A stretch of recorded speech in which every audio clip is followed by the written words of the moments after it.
430년 동안 애굽에서 종살이 하던 이스라엘 백성들이 유월절 어린 양의 피로 말미암아 구원을 받고 해방이 됐습니다. 구원받은 이스라엘 백성들이 마침내 요단강을 건너서 이제 시내산에 이르게 되었어요.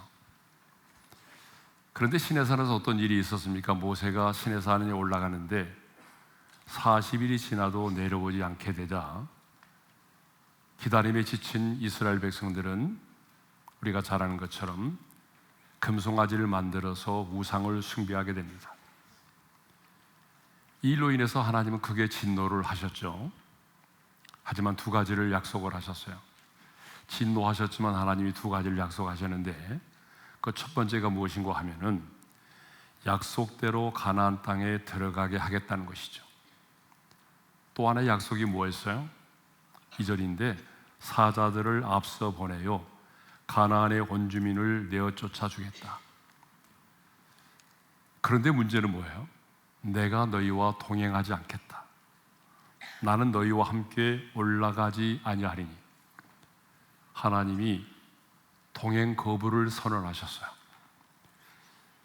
여러분 어떻게 생각해 보게 되면 하나님이 약속의 땅 가나안을 차지할 수 있도록 해주시고 사자들을 앞서 보내서 가나안의 원주민들을 내어 쫓아 주신다면 소기의 성과는 이루는 거 아니에요?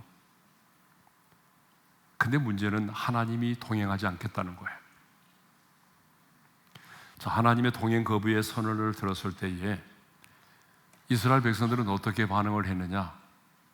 알았어요, 우리가 올라갈게요, 이렇게 하는 것이 아니라 첫째로 그들은 슬퍼했어요. 4절 상반절의 말씀이었죠. 우리 한번 읽어볼까요? 다 같이요. 백성이 이 준엄한 말씀을 듣고 슬퍼하여. 아무리 약속의 땅 젖과 꿀이 흐르는 땅이라고 할지라도 하나님이 함께 하시지 않으면 그것은 축복이 아니라는 사실을 깨달았던 거예요. 하나님의 사람에게 있어서 가장 큰 슬픔이 뭘까요? 가난이에요? 아닙니다. 실패요? 아니에요. 하나님의 사람에게 있어서 가장 큰 슬픔은 가난도 아니고 실패도 아니고 넘어짐도 아닙니다. 하나님의 사람인 우리에게 있어서 가장 큰 슬픔은 하나님과 멀어짐입니다. 하나님이 나와 동행하지 않는 것이에요.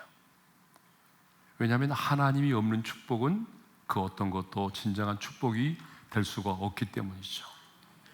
그러므로 오늘 우리에게도 하나님과 멀어짐에 대한 슬픔, 하나님과 동행하지 못한 것에 대한 거룩한 슬픔이 저와 여러분에도 있기를 주님의 이름으로 축복합니다. 두 번째는 뭐였어요? 자기의 몸을 단장하지 않았다고 그랬죠. 다 지난번에 우리가 나눴던 말씀이에요. 시간이 많이 지나서 그렇지 처음 듣는 것처럼 들으면 계시는데 자, 자기의 몸을 단장하지 않았다. 자, 4절 하반절의 말씀 읽겠습니다. 시작. 한 사람도 자기의 몸을 단장하지 아니하니. 슬픔과 회개에 대한 표현으로서, 그 슬픔과 회개에 대한 표시로서 그들은 자기의 몸을 단장하지 않았습니다. 그 다음 세 번째로는 뭐였어요? 장신구를 제거했어요. 하나님께서는요 그들에게 장신구를 제거하라고 말씀하셨거든요. 근데 이스라엘 백성들은 그 말씀에 순종을 하게 되죠. 자, 6절의 말씀 읽겠습니다. 시작. 이스라엘 자손이 호렙산에서부터 그들의 장신구를 떼어내니라. 자, 장신구를 떼어냈어요. 여러분, 왜 하나님은 그들의 장신구를 떼어내라고 말씀을 하셨을까요? 그것은 그 장신구들이 단순한 장식품이 아니라 우상 숭배와 밀접한 관련이 있기 때문에 그래요. 그들이 애굽에서 나올 때 애굽 사람에게서 가지고 나온 그 장신구들 안에는 우상의 다양한 문양들이 새겨져 있었어요. 그래서 연약한 인간들은요 그것을 단순한 장식으로 여기는 것이 아니라 힘들고 어려우면은 그것을 자신의 우상의 대상으로, 의지의 대상으로 삼았던 거죠. 자, 그런데 하나님은 오늘 저와 여러분들에게도 동일하게 말씀을 하십니다. 너의 장신구를 떼어내라. 귀고리를 떼내라는 거 아니에요. 귀고리, 금반지 그 얘기하는 게 아니에요. 여러분, 우리에게도 장신구가 있어요. 그게 뭐냐 그러면 하나님이 내 인생 가운데 과거에 은혜로 주신 것들이에요. 이스라엘 백성들이 애굽을 떠날 때 하나님이 은혜로 주신 것들이잖아요. 자기들이 돈 벌어가지고 그런 장신구 만든 거 아니거든요. 나올 때에 하나님의 은혜로 그런 여러 가지 장신구들을 가지고 나오게 됐는데, 우리 인생 가운데 하나님께서 내 인생 가운데 은혜로 주신 것들인데, 그것이 내 인생의 우상이 될 수 있는 그것이 바로 뭐예요? 장신구입니다. 그럼 뭐가 있을까요? 하나님께서 내 인생 가운데 은혜로 주셨는데 여차하는 순간에 나의 우상이 될 수 있는 것, 뭐가 있어요? 생각나는 게 있죠. 하나님께서 내게 주신 여러 가지 은사들, 또 하나님이 내게 주신 물질, 하나님이 내게 주신 달란트, 하나님이 내게 주신 여러 지위와 또 하나님이 여러 가지 우리에게 주신 많은 것들이 있잖아요. 심지어는 자녀들도 포함되는 거예요. 하나님께서 내 인생에 은혜로 주신 것들, 물질, 명예, 자녀, 달란트 너무나 많아요. 그런데 어느 한순간 하나님이 은혜로 주신 것들을 내가 더 하나님보다 의지하고 사랑하게 된다면 그것이 바로 내 인생의 장신구가 될 수 있다는 거예요. 그러므로 여러분, 다시 하나님과의 관계를 회복하고 하나님의 임재 속에 들어가기를 원한다면 오늘 이 밤에 기도할 때 성령께서 여러분들에게 깨닫게 해주시는 인생의 장신구들을 과감히 떼어낼 수 있기를 바랍니다. 자, 오늘 우리가 읽은 본문은 그 장신구를 떼어낸 이후에 일어난 일들에 대해서 말씀하고 있어요. 이스라엘 백성들이 그 장신구를 떼어내고 난 이후에 어떤 일이 벌어졌느냐? 모세가 이제 진 밖에 장막을 치게 됩니다. 그리고 그 장막을 뭐라고 부르는고 하면 회막이라고 불렀어요. 7절 상반절의 말씀이죠. 자, 우리 한번 읽어볼까요? 다 같이 시작. 모세가 항상 장막을 치하여 진 밖에 쳐서 멀리 떠나게 하고 회막이라 이름하니, 여기 장막이 나오는데 장막은 텐트를 말하죠. 그러니까 모세는요, 이스라엘 백성들이 지금 진을 치고 있는 곳으로부터 가까운 곳이 아니라 멀리 떨어진 곳에 텐트를 치고 그 텐트의 이름을 뭐라고 불렀는고 하면은 회막이라고 불렀다는 거예요. 여러분, 우리는 성막은 잘 알지만 회막은 잘 모를 때가 있어요. 자, 회막은 어떤 곳인가? 회막은요, 만남의 장소라는 뜻으로 광야에서 이스라엘 백성들이 광야를 거닐 때 정식으로 성막이 세워지기 전까지 하나님을 만나서 교제하는 장소가 뭐예요? 회막입니다. 그러니까 성막이 세워지기 전에 하나 임시로서 하나님의 백성들이 나가서 하나님을 만나고 그곳에서 하나님께 예배를 드리고 하나님께 기도를 드리고 하나님을 만났던 그 장소가 뭐예요? 회막이라는 거예요. 회막. 근데 중요한 것은 이 회막이 어디에 세워졌느냐는 거예요. 어디에? 이스라엘 백성들이 진을 치고 있는 그곳으로부터 아주 멀리 떨어진 곳에 회막을 세웠다는 거예요. 근데 여러분, 원래대로 한다면 이스라엘 백성들이 진을 치고 있는 그 한가운데 중앙에 회막이 있어야 되는 거예요. 맞죠? 그렇지 않아요? 민수기 2장을 보게 되면 성막을 중심으로 이스라엘 12지파가 진을 치고 있었어요. 민수기 2장을 보게 되면 이것은 뭘 의미하는가 하면은 하나님께서 자기 백성 한가운데에 거하시고 이스라엘 백성들은 그 하나님을 중심으로 살아가는 공동체라고 하는 의미가 있는 거죠. 그래서 하나님을 만나는 그 회막이 이스라엘 백성들이 진을 치고 있는 한 가운데 있어야만 해요. 근데 지금 어디가 있어요? 한 가운데 있는 것이 아니라 이스라엘 백성들이 진을 치고 있는 곳으로부터 아주 멀리 떨어진 곳에 회막을 세웠단 말이에요. 왜 그랬을까요? 이유가 있어요. 이것은 당시 이스라엘 백성들이 금송아지를 만들어서 우상을 숭배함으로 하나님과 이스라엘의 관계가 어떻게 됐어요? 멀어졌기 때문에 그래요. 만일 이스라엘 백성들이 범죄하지 않았다고 한다면 회막 역시 지금 어디 있을까요?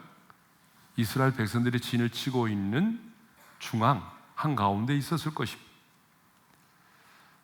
여러분, 이것을 통해서 이제 우리가 알 수 있는 게 뭐예요? 알 수 있는 게 뭐예요? 죄는 언제나 하나님과의 친밀함을 깨뜨리고 하나님과 우리 사이를 멀어지게 만든다는 거예요. 여러분, 맞죠? 예. 거룩하신 하나님은 언제나 죄가 있는 곳에 임재하지 않으십니다. 그러므로 정말 우리가 하나님의 임재 가운데 살아가려면 철저하게 죄를 청산해야 돼요. 그 죄를 미워해야 합니다.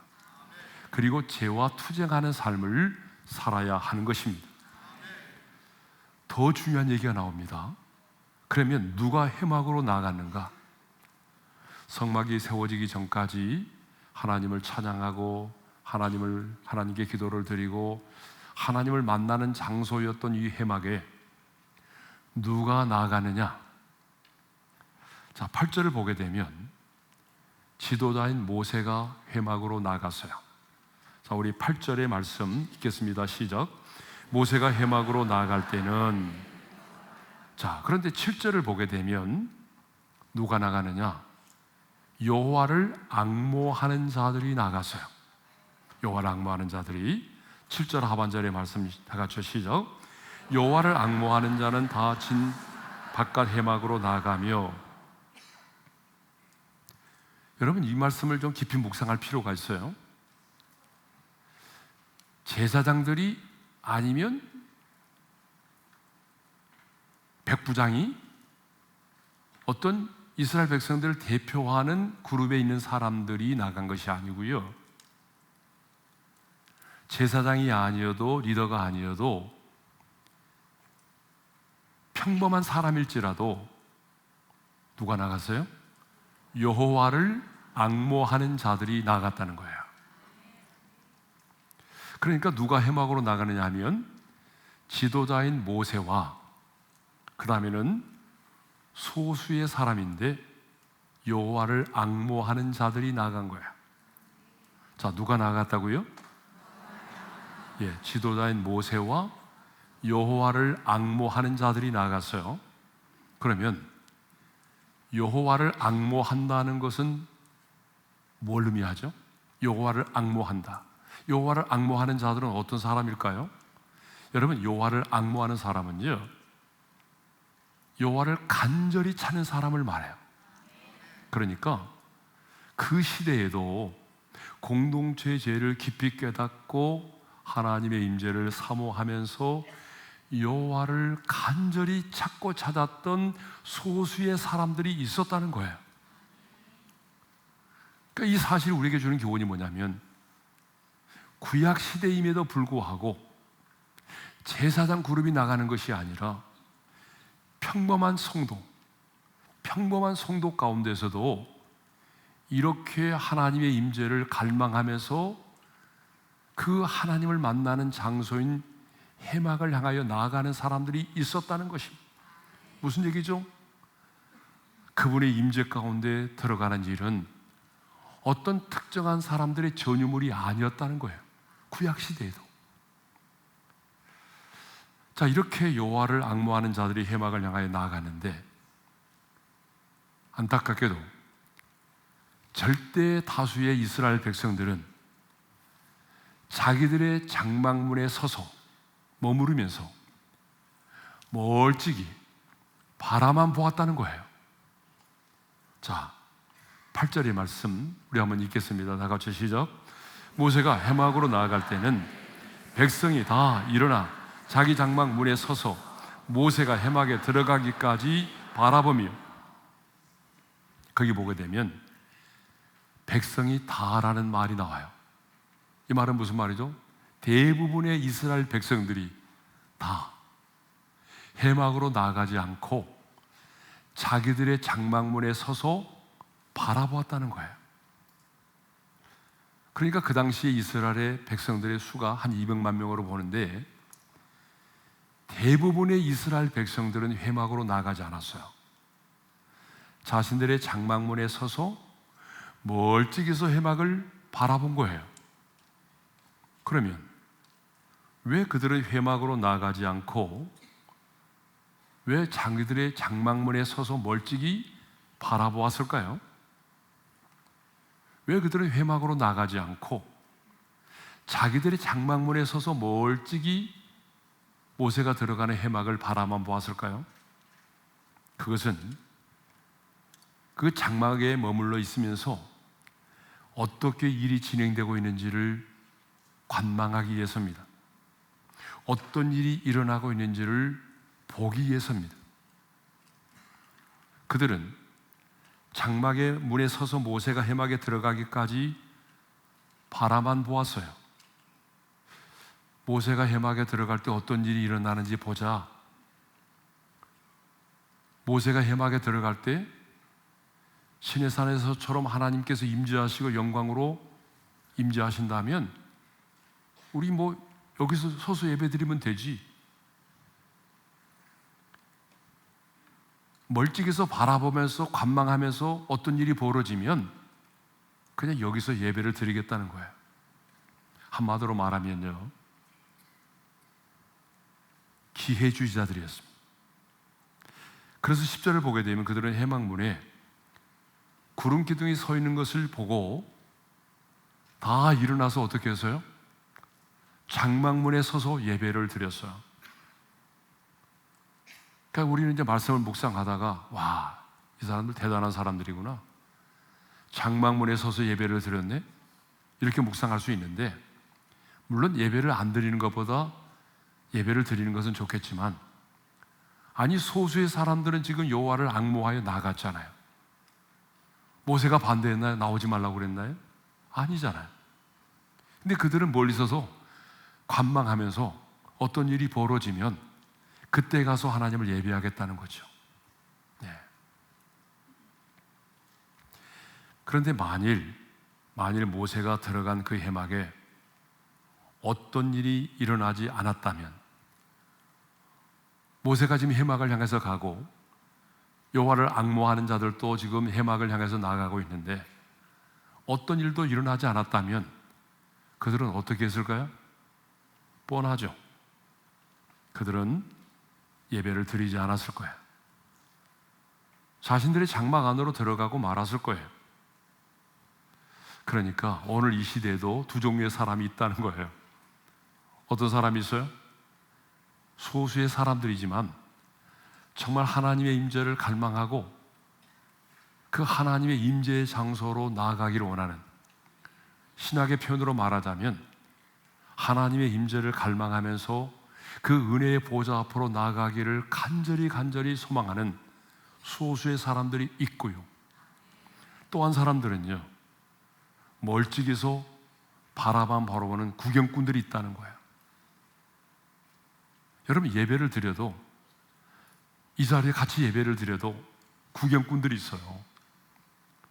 그리고 정말 어떤 사람은 하나님의 임재 속에 들어가서 그 하나님의 은혜의 보좌 앞에서 뜨겁게 하나님을 예배하는 사람이 있는가 하면은 예배의 자리에 와서도 관망하고 구경하는 사람들이 있어요.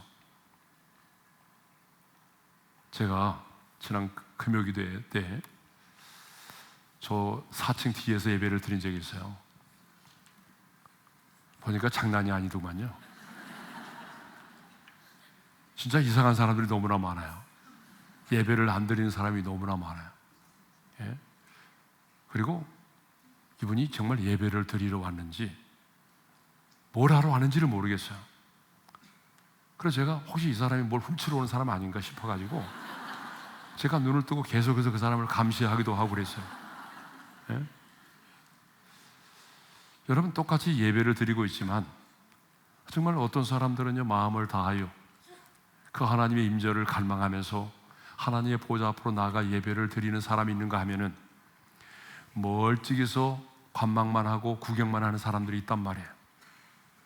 그러니까 누가 더 많아요? 숫자로 말하면 우리 교회는 아니겠지만 본문에 보게 되면 대부분의 이스라엘 백성들은 관망했어요. 구경했어요. 영적인 기회주의자들이죠. 소수의 사람들만이 여호와를 앙모하면서 하나님의 보좌 앞으로 나아갔습니다. 근데 여러분, 우리가 사는 세상을 보세요. 우리가 사는 세상을 보게 되면 이런 기회주의자들이 얼마나 많은지 몰라요. 예? 여러분, 정치권도 보게 되면 이게 기회주의자들이 얼마나 많은지 몰라요. 정권이 바뀔 때마다 누구의 줄을 잡아야 되는가? 대단합니다. 눈치 싸움이. 예? 정치하는 사람도 그래서 가까이 하면 안 되는 거예요. 예? 어느 라인에 서야 되는가? 막 돌변도 하고 배신도 하고. 근데 그게요, 교계도 그래요. 성도들도 마찬가지입니다. 멀리서 바라보다가 기회를 봐서 행동하는 구경꾼들이 너무나 많아요. 대세를 따르고 사회적 분위기를 따르는 사람들이 얼마나 많은지 모릅니다. 그러나 하나님의 사람인 우리는 대세를 따르고 사회적 분위기를 따르는 사람들이 아닙니다. 하나님의 사람인 우리는 언제나 진리를 따르고 창조의 질서를 따르고 성령의 인도하심을 따라 나가야 되는 것입니다.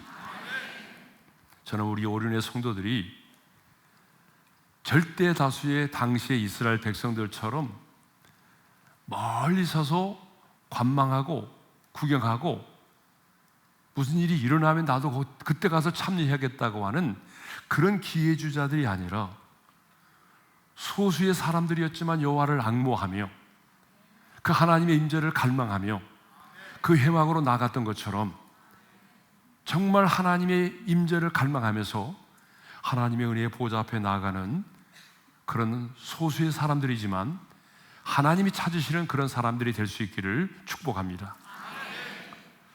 자, 이제 9절을 보게 되면 모세가 회막에 들어갈 때 어떤 일이 벌어졌느냐? 구름 기둥이요, 회막문에 내려섰어요. 9절 상반절 말씀 읽겠습니다. 시작. 모세가 회막에 들어갈 때에 구름 기둥이 내려 회막문에 서며. 여러분, 모세가 시내산에서 있을 때에 그때도 하나님께서 영광의 구름으로 임재하셨잖아요. 그런데 시내산에 임했던 그 영광의 구름이 모세가 설치한 회막 위로 이동해서 지금은 구름 기둥으로 회막문에 머물러 있었습니다. 그렇다면 이 구름 기둥은 뭘 의미하죠? 바로 하나님의 임재를 말하죠. 우리가 지금 계속해서 하나님의 임재를 많이 말씀하고 있잖아요. 구약 시대의 구름은 하나님의 임재를 말합니다. 그러니까 눈에 보이지 않는 영이신 하나님이 지금 이곳에 함께 하신다는 것, 이곳에 임재의 계심을 가시적으로 보여주는 것이 뭐예요? 그게 바로 구름이었어요. 그러므로 회막에 구름 기둥이 서 있었다고 하는 것은 그곳에 바로 하나님이 임재하여 계셨음을 의미하는 것입니다. 자, 하나님이 임재하신 이 회막은 모세가 하나님께서 지시하신 성막이 지어지기 전에 임시로 지어진 천막이라고 제가 말씀드렸잖아요. 지금 자기들이 광야에 치고 있는 텐트와 똑같아요. 그러니까 이 회막은요, 볼품이 없어요. 아름답지도 않아요. 화려하지도 않아요. 그런데 하나님은 볼품도 없고 초라하게 보이는 그 회막 가운데 임재하셨다는 거예요. 우리 하나님은 웅장하고 화려한 곳에 임재하시는 것이 아니라 볼품이 없고 초라해 보여도 진정으로 하나님을 앙모하는 자들이 있는 그곳에 주님이 임재하시는 줄로 믿습니다. 여러분, 솔로몬이 지은 성전이 얼마나 아름다웠어요. 하지만 이스라엘 백성들은 우상을 숭배하고 범죄함으로 그 하나님의 성전에서 하나님의 영광이 떠나가고 말았잖아요. 나중에는 그 성전이 이방인에 의해서 불에 타고 말았잖아요. 헤롯이 지은 성전이 얼마나 화려했습니까? 하지만 하나님의 임재는커녕 예수님께서 말씀하신 것처럼 강도의 소굴이 되어버렸어요. 그래서 AD 70년경에 로마에 의해서 무너졌잖아요. 그런데 수르바벨 성전은요, 비록 겉으로 보기에는 초라해 보였어요. 아름답지도 않아요. 그렇지만 하나님이 그곳에 임재하심으로 그것을 거룩하게 구별하시고 영광스럽게 하셨습니다. 하나님은 이렇게 건물의 외형이 아름답고 웅장한 곳에만 임재하시는 것이 아니고요, 하나님은 그곳에서 예배를 드리는 자의 사람의 중심을 보신다는 것입니다. 오늘 이 성전이 얼마나 아름다우냐, 얼마나 화려한 예배를 드리느냐가 아니라 오늘 이곳에서 모여서 예배를 드리는 그 성도들의 마음의 중심을 보신다는 것이에요. 환기가 잘 되지 않은 지하라고 할지라도, 심지어는 인격이 없는 감옥이라고 할지라도 그곳에 있는 사람들이 진정으로 하나님의 임재를 갈망하고 그리고 하나님께로 간절히 나아간다면 하나님은 그것이 어떤 것이든지 간에 상관없이 임재하시는 줄로 믿습니다. 아무리 웅장하고 화려하고 아름다운 예배를 드린다고 할지라도 여러분, 하나님이 임재하지 않으시면요, 성전이 아닙니다. 아무리 수많은 사람들이 모여서 막 열정적으로 화려한 예배를 드린다고 할지라도 하나님께서 임재하지 않으신다면 그것은 예배가 아닙니다. 여러분은 교회와 세상이 무엇으로 구별된다고 생각을 하십니까? 여러분, 교회와 세상이 무엇으로 구별된다고 생각을 하십니까? 건물의 모양이에요? 아니에요. 여러분의 가정과 세상의 가정이 무엇으로 구별된다고 생각을 하세요? 여러분의 가정이 믿지 않은 사람들의 가정과 무엇으로 구별된다고 생각을 하세요? 교패가 붙어있느냐 없느냐로 구별되는 거예요? 아니에요. 인테리어가 어떻게 되어 있느냐? 아니에요. 하나님의 임재가 있느냐 없느냐입니다. 하나님의 임재가 있느냐 없느냐로 구별되는 거예요. 세상과 교회가 구별되는 것도 마찬가지고 여러분의 가정과 세상 속에 세상 사람들의 가정이 구별되는 것은 여러분 다른 것이 아니에요. 하나님의 임재가 있느냐 없느냐입니다. 우리 교회 첫 번째 비전이 뭐예요? 하나님의 임재가 충만한 예배를 드리는 거예요. 예? 그러므로 모세와 여호와를 앙모하여 나갔던 그 회막에 구름 기둥으로 임재하셨던 것처럼 나중에 모세가 지은 성막 가운데도 하나님이 또 영광의 구름으로 임재하셨고 솔로몬이 지은 성전에도 하나님께서 구름으로 임재하셨잖아요. 그런 것처럼 저는 우리 성도들이 은혜의 보좌 앞에 나올 때마다 강력한 하나님의 임재를 경험할 수 있는 교회가 되기를 바랍니다. 하나님의 임재가 사라진 교회는 교회가 아닙니다. 그러면 모세가 하나님의 임재가 있는 회막으로 들어갔을 때에 이제 어떤 일이 벌어졌느냐는 거죠. 그냥 구름 기둥이 서 있는 것으로 끝났어요? 아니에요. 11절의 말씀, 상반절의 말씀을 읽겠습니다. 다 같이 시작. 사람이 자기의 친구와 이야기함 같이 여호와께서는 모세와 대면하여 말씀하시며, 사람이 자기 친구와 이야기함 같이 여호와께서는 모세와 대면하여 말씀하신다고 그랬잖아요.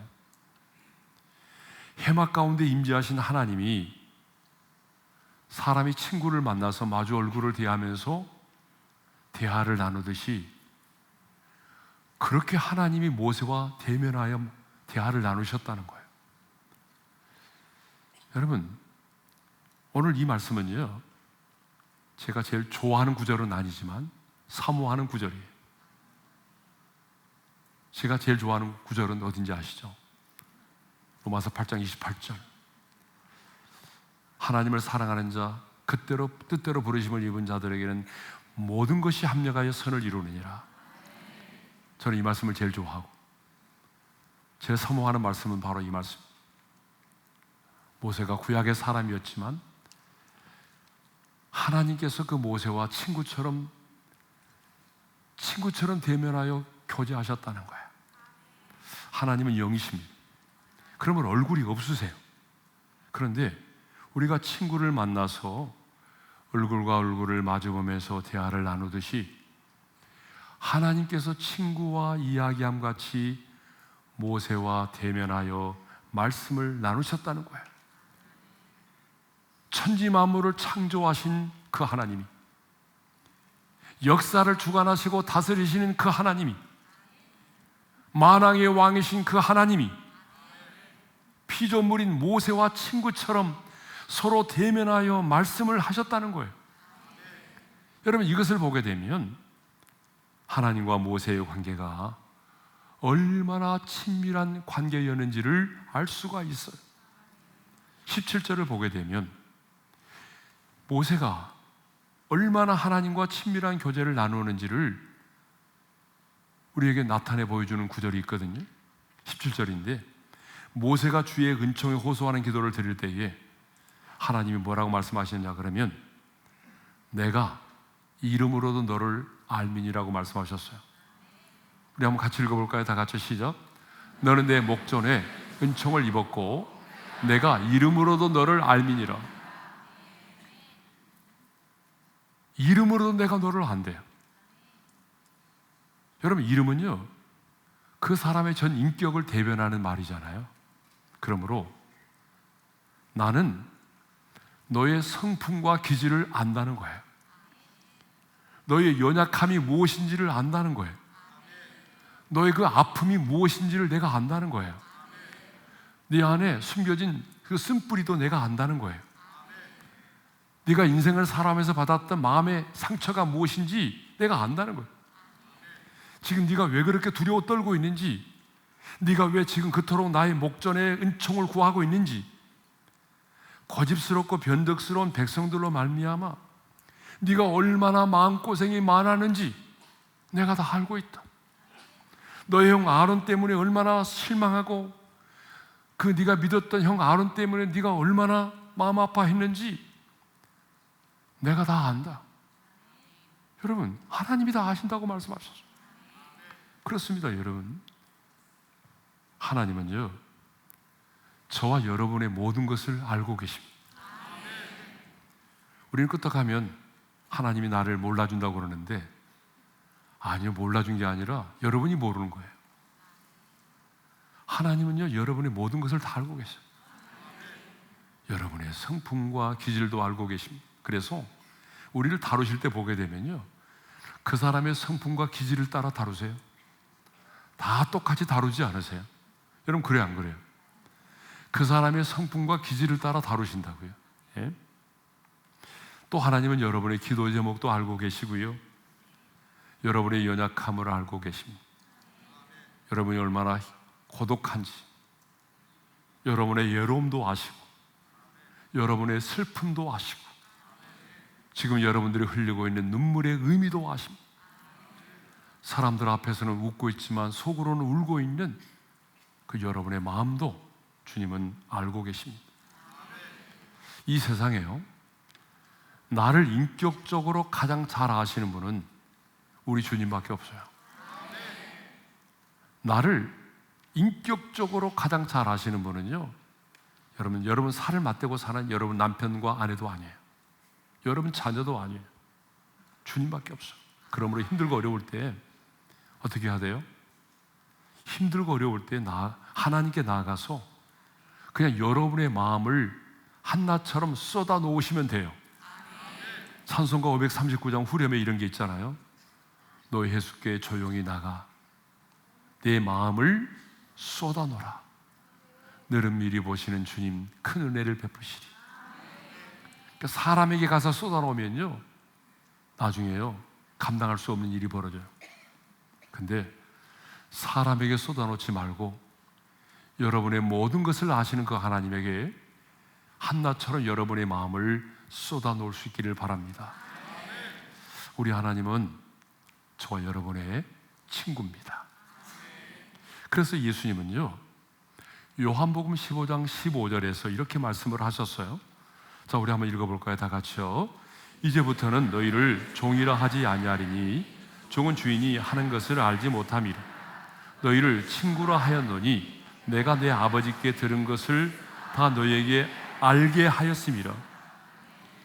자, 예수님은 오늘 저와 여러분을 향해서 뭐라고 말씀하셔요? 너는 내 친구야 라고 말씀하셔요. 너는 내 친구야. 근데 여러분, 이 말이 우리는 접수가 안 되는 거지요. 예? 어떻게 절대자이신 하나님이, 이 세상을 창조하신 하나님이 피조물인 나를 향하여 너는 나의 친구야 라고 말씀하실 수 있냐는 거예요. 여러분, 이 세상에 이런 종교는 없습니다. 이 세상에 이런 종교는 없어요. 이 세상에 그 어떤 신이 연약한 피조물을 향하여 너는 나의 친구라고 말한 적이 있나요? 그런데 이 세상을 창조하신 창조주 하나님께서, 만왕의 왕이신 그 하나님께서 오늘 저와 여러분들을 향해서 뭐라고 말씀하십니까? 너는 나의 친구야. 여러분, 왜 하나님은 우리를 친구라고 부르실까요? 그렇게 말씀하시는 데는 이유가 있어요. 그것은 친구만이 가질 수 있는 친밀함 때문에 그래요. 친구만이 가질 수 있는 그 친밀함이 있잖아요. 친구의 관계는요, 친밀함에 있어요. 그래서 국어 사전에도 보게 되면 친밀함을 이렇게 말하고 있어요. 지내는 사이가 매우 친하고 가까움. 이걸 친밀함이라고 말하고 있어요. 그런데 모든 친구가 다 그렇게 친밀한 가운데 있는 건 아니잖아요. 그죠?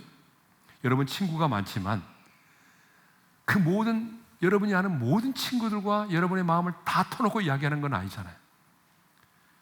그 친구들 가운데서도 단 몇 사람이죠. 그러죠? 한두 사람밖에 없을 거예요, 아마. 예? 친밀함이 없는 친구도 있다는 거예요. 그냥 의례적으로 밥 먹고 인사만 하는 친구. 근데 어떤 친구는요, 내 마음의 모든 것들을 함께 나눌 수 있는 비밀이 없는 친구, 정말 가까운 친구가 있잖아요. 그런데 하나님께서는 모세와 친구처럼 대면하여 친밀한 대화를 나누셨습니다. 피조물로서 이보다 더 큰 축복이 어디 있을까요? 저는 피조물로서 이보다 더 큰 축복은 없다라고 확신합니다.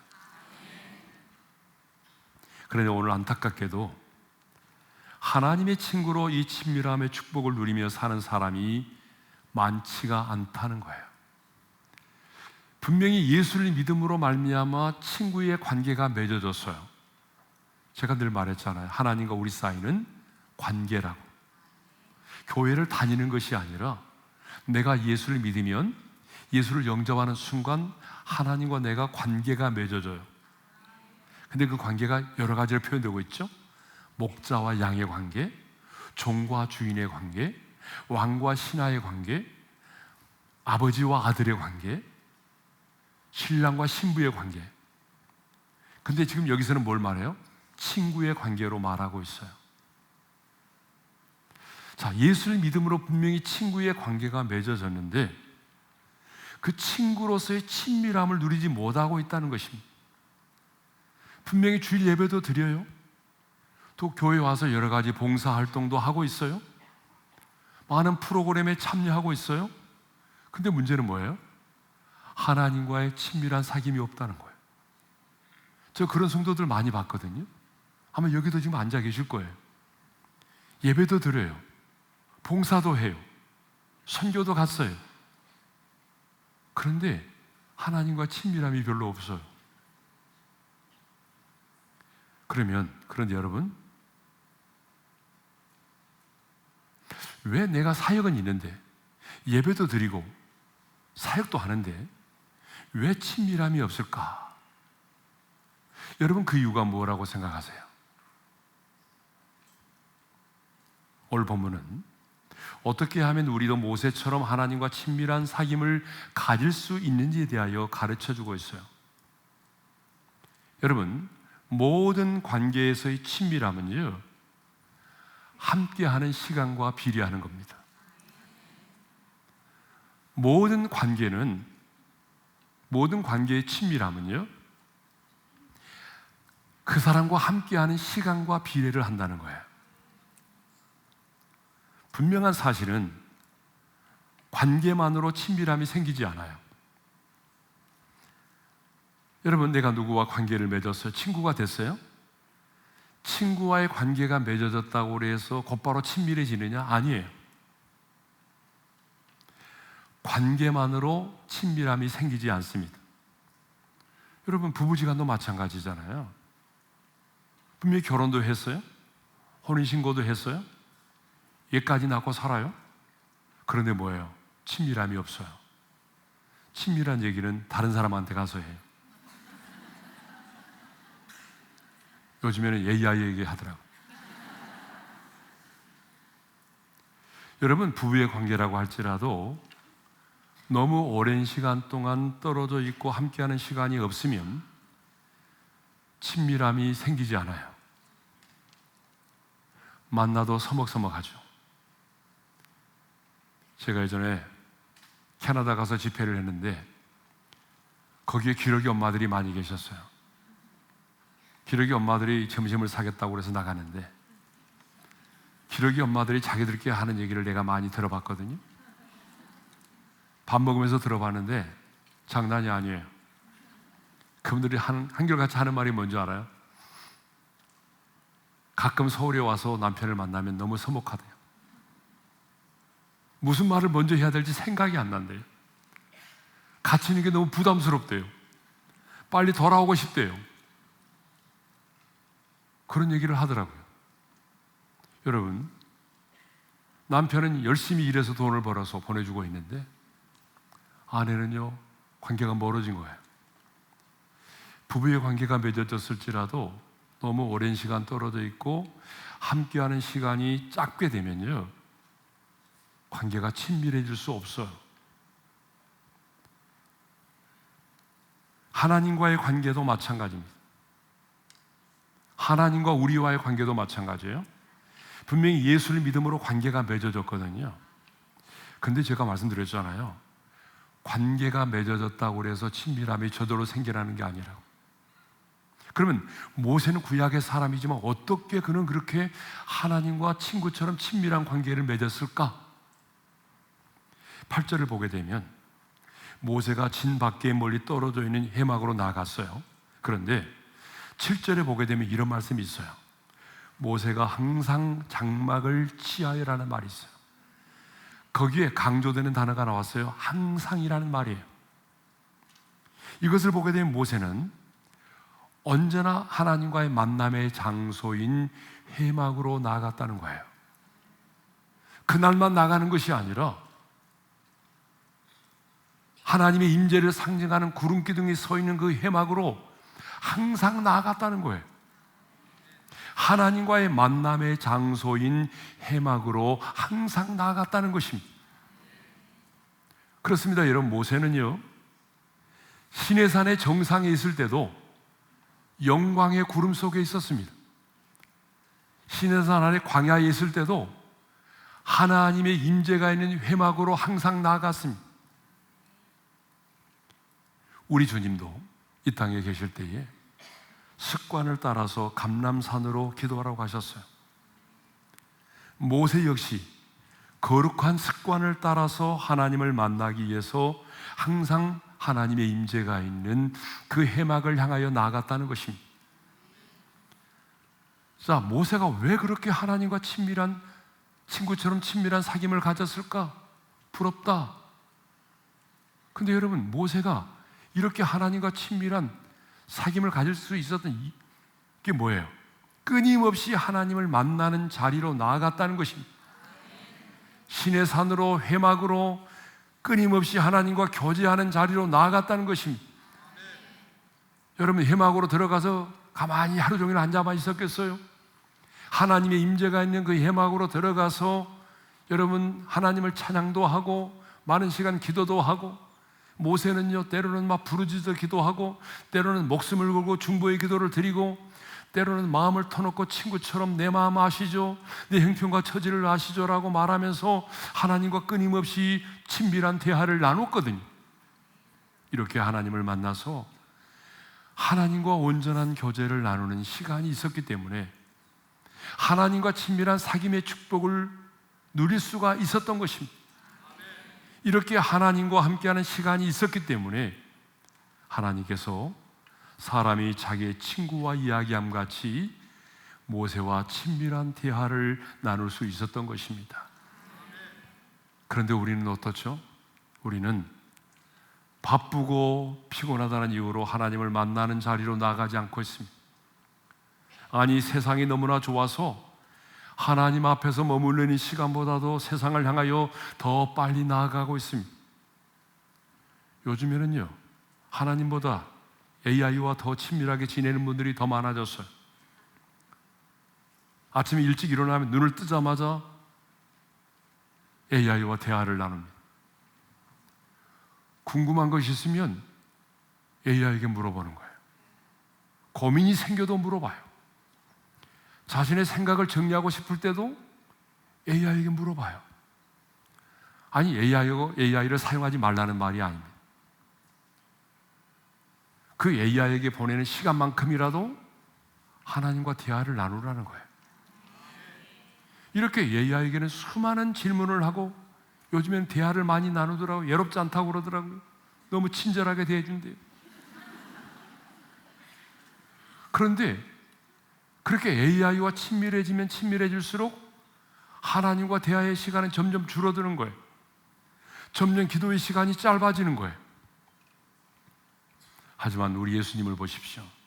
예수님은요, 식사를 할 겨를도 없을 만큼 그렇게 바쁘게 사셨지만 새벽에 일어나서 한적한 곳으로 가서 기도하셨어요.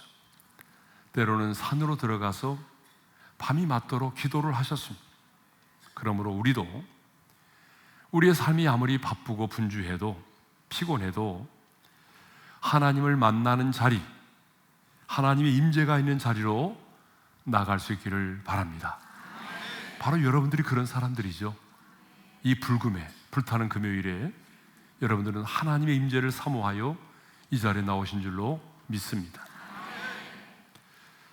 주님 보좌 앞에 머물러 있는 시간이 많아야 우리가 이렇게 하나님을 가까이 할 때에 하나님과 가까워지고, 하나님의 마음이 내 마음이 되고, 하나님의 생각이 나의 생각이 돼서 친구처럼 친밀한 사귐을 갖게 되는 것입니다. 성도 여러분, 성도에게 있어서 진정한 축복은 모세처럼 하나님과 친밀한 교제 가운데 사는 것입니다. 왜냐하면 하나님과의 친밀한 사귐 그 자체가 인생의 축복일 뿐만 아니라 하나님과의 친밀함이 우리의 모든 삶과 사역을 가능케 하는 능력의 근원이 되기 때문입니다. 사실 하나님과 친밀함이 없이도요, 사역은 얼마든지 할 수 있습니다. 여러분이 하나님과 친밀함이 없이도 여러분 계속해서 주차 봉사할 수도 있고요, 교사도 할 수도 있어요, 성가대도 할 수 있어요. 예? 하나님과 친밀함이 없어도 할 수 있다고요. 예? 나는 하나님과 친밀함이 없으니까 당장 그만둬야 되겠다. 그만두게 되면 너무나 많은 분들이 그만두게 될 것 같아요.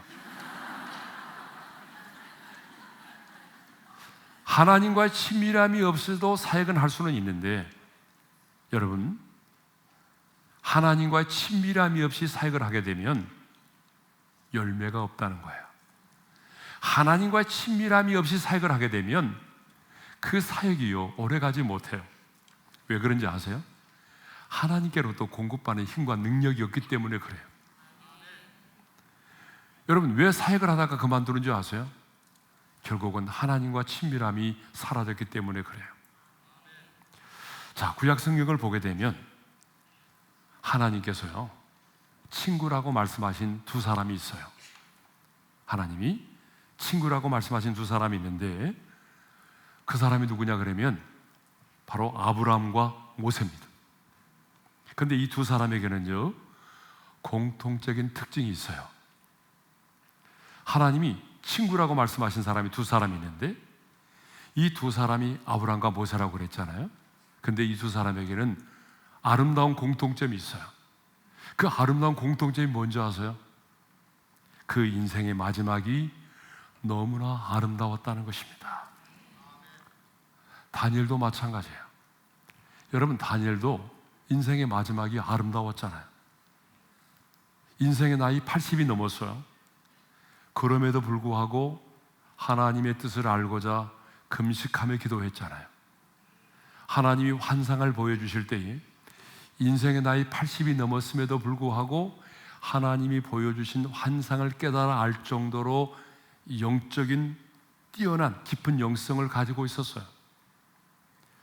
인생의 마지막이 아름다운 사람, 인생의 마지막까지 쓰임을 받았던 사람들은 한결같이 기도를 통해서 친밀한 교제를 나눴던 사람이라는 거예요. 필요할 때만 나가서 주시옵소서라고 간구했던 사람들이 아니라 정말 오랜 시간 동안 하나님의 임재를 갈망하고 그 하나님의 임재 속에서 오랜 시간 동안 기도로서 하나님과 교제했던 사람들이라는 거예요. 주변을 둘러보게 되면 한순간 하나님의 손에 붙들림바 돼서 귀하게 쓰임을 받았지만 더 이상 쓰임받지 못하고 생을 마감한 사람들이 주변에 너무나 많아요. 제 주변의 목사님들도 보니까 이런 분들이 너무나 많더라고요. 그렇게 한 시대에 귀하게 쓰임을 받았는데 마지막에는요, 쓰임을 받지 못하고 그냥 생을 마감해버린 그런 목사님들이 너무나 많이 계세요. 성경에도 보게 되면 이런 사람들을 반짝 스타라고 그러잖아요. 처음에는 화려하게 시작을 해요. 그런데 나중에 좋지 못하는 사람들이 너무나 많아요. 대표적으로 사울 왕이 그랬잖아요. 솔로몬 왕이 그랬잖아요. 대표적으로 기드온이 그랬잖아요. 시작은 너무나 멋있었어요. 아름다웠어요. 그런데 마지막이 취했어요. 초라했어요. 그러나 끝까지 인생의 마무리를 잘하고 인생의 마지막까지 쓰임을 받은 사람들은 한결같이 뭐예요? 기도를 통하여 하나님과의 친밀한 교제를 나누었던 사람들이라는 거예요. 여러분, 신앙생활은요, 단거리가 아니라 장거리 경주입니다. 여러분, 100m를 달리는 선수들은요, 딱 출발하는 시간에 숨을 확 들이마시면 중간에 호흡을 하지 않는다고 그럽니다. 피니시 라인에 도달할 때까지 그 마셨던 숨을 어때요? 계속 품고 달린다고 하는 것이에요. 중간에 호흡을 하지 않습니다. 그러나 신앙생활은 장거리 경주예요. 그러므로 끝까지 우리의 인생을 경주하려면, 여러분, 끝까지 우리의 삶의 경주를 하려면 끊임없이 뭘 받아야 돼요? 영적인 능력을 공급을 받아야 여러분 끝까지 달려갈 수가 있는 거예요. 처음에 출발할 때는 어때요? 능력을 공급받았는데 힘이 있었는데 중간쯤 가가지고 힘을 공급받지 못하면 다리가 풀리고 쓰러지고 마는 거예요. 자, 그러므로 우리는 끊임없이 하나님의 보좌 앞으로 나가야 됩니다.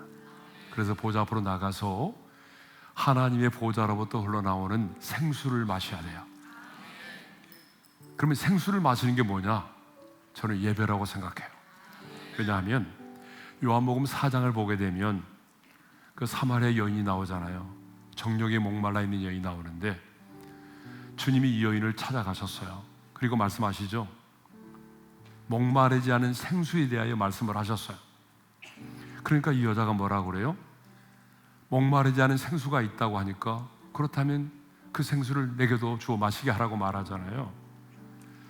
근데 예수님은요, 목마르지 않은 생수를 달라고 하는 이 여인에게 갑자기 뭘 바꿔요? 예배에 관해서 말씀하셨어요. 하나님은 영이시니 예배하는 자가 영과 진리로 예배할지니라. 이렇게 예배에 대하여 말씀을 하셨거든요. 이것을 보게 되면 어때요? 우리가 하나님을 예배하는 이 시간, 우리는 하나님의 보좌로부터 흘러오는 생수를 마시고 있는 것입니다. 우리 영혼이 지금 그 생수를 마시는 거야. 예.